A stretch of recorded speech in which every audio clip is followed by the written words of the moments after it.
40k fans, Darktide is here, and in today's video we're going to be going through some of my beginner tips that I would recommend if you are just jumping into the Darktide / Vermintide games for the first time, or if you're just jumping in to this specific entry and you want to understand some of the small points that helped me in the beginning, just to explain some stuff. So consider this my Warhammer 40k Darktide beginner's guide. Before we get started, I do know that this game currently, as the video is out, is in the pre-order beta, but this will apply for when you jump into the game on the 30th on the PC Game Pass as well. If you haven't pre-ordered the game and you're waiting for it, then all of the same information will apply. And if there's any new stuff that gets added to the game on launch, I will cover it when I get round to it. So let's jump into the first part of the guide.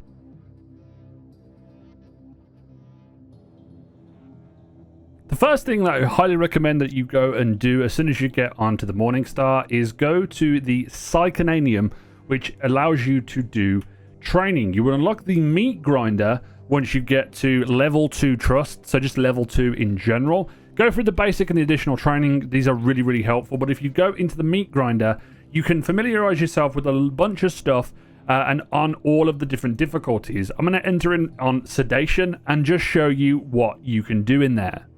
So this is what it looks like when you are inside of the training area. This is essentially a practice arena that you can go through a bunch of the different mobs, and you're also able to see some of the hit numbers of the gear that you are using.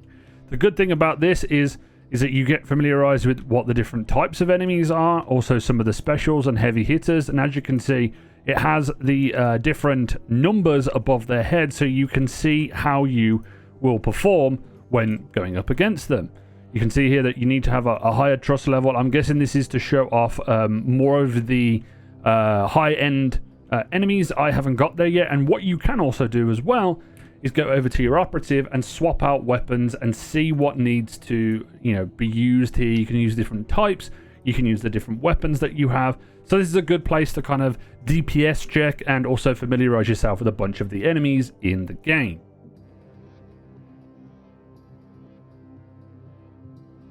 The next important tip that I would recommend you go and do is go over to the armory. You will unlock more of this as you grow and go up your level and stuff. You can get cosmetics here and weapon cosmetics, but the main thing about this is this shop will reset every hour. So it has about 22 minutes left on it.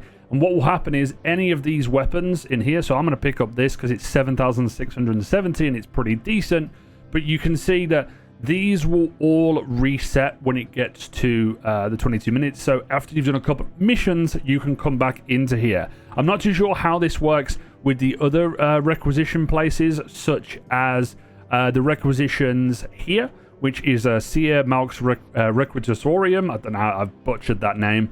And then also over here with the crafting stuff, I think this is a little bit different. But that is one of the main things I would recommend, is going over and grabbing any new loot that there is that may be a higher rarity or has a better stats on it. And speaking of stats, let's talk about weapon stats so you have a little bit of an understanding of what they all mean.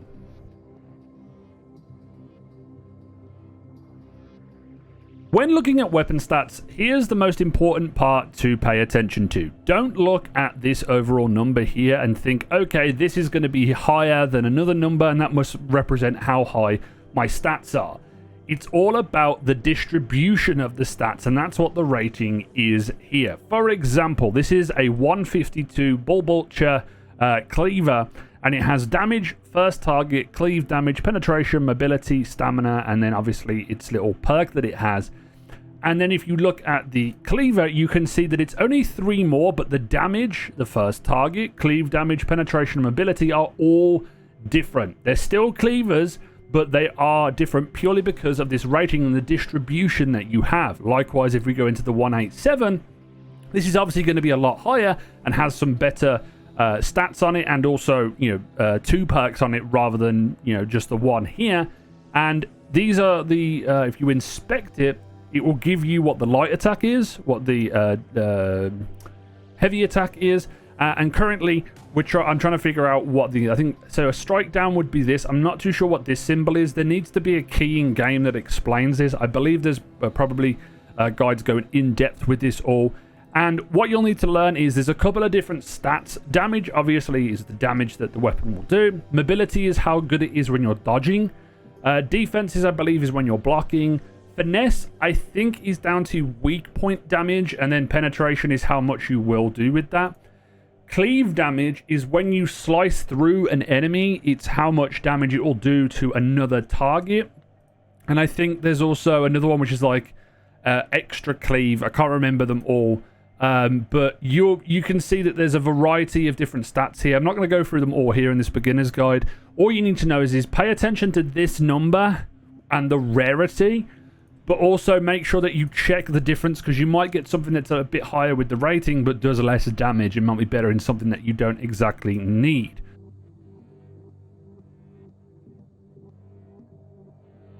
You may be wondering, how do I get cosmetics? How do cosmetics work in this game? You'll start off in this little drab prisoner garb that you can't really do much about.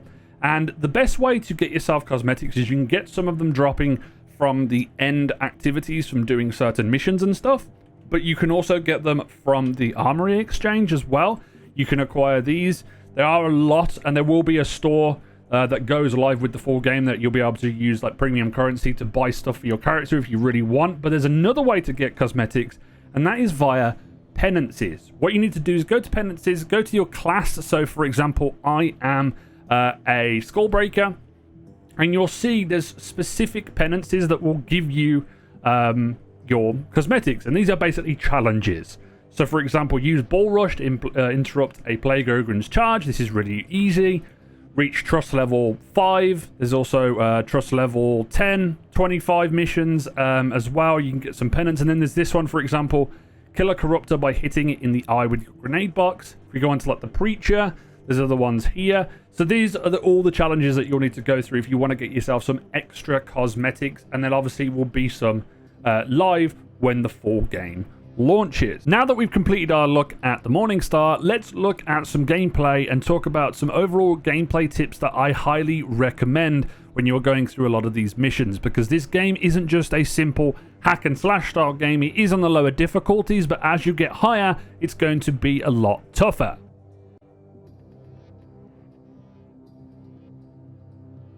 My first tip is teamwork. I know that sounds really basic and very easy to understand, but it can be a real hindrance to your team if you are separated from each other, because there's enemies that are special enemies that can lock you up. There's dogs that will jump on top of you, and once they jump on top of you, it's only up to a teammate to be able to knock them off.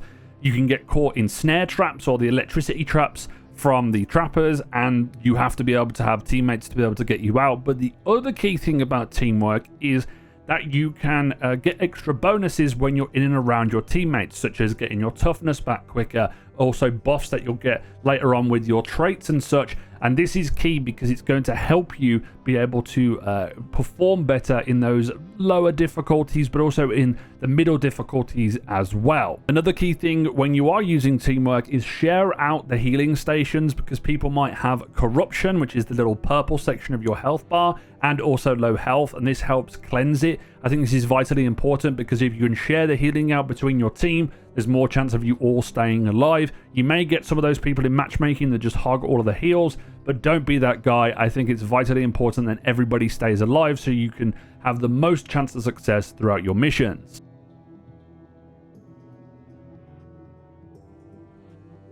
Another key gameplay tip is the pushing and controlling of the crowds. There's going to be a lot of hordes that push towards you and can cause you a lot of problems. This is especially important on the Ogryn. The way that you push enemies is that you hold block and then you press the attack button, and this will push enemies back. If you hold the attack button while you're blocking as well, you can also do a counter attack, which is pretty cool too.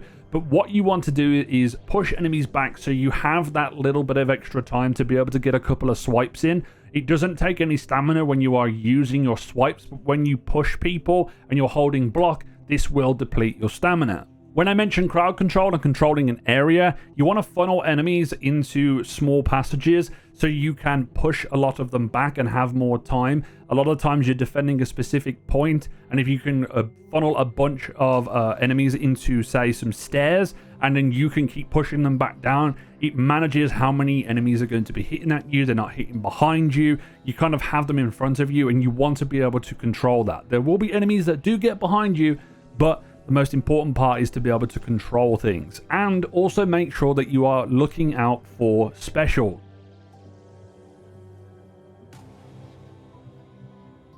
Specials in this game have unique sounds that will go off, which will kind of give you an indicator of what is coming towards you. The hounds will obviously do like a wolf hound, which you can hear. You can also tell if there's certain snipers or boomers or like the plague spreaders, plague bursters, I think they're called, or pox bursters.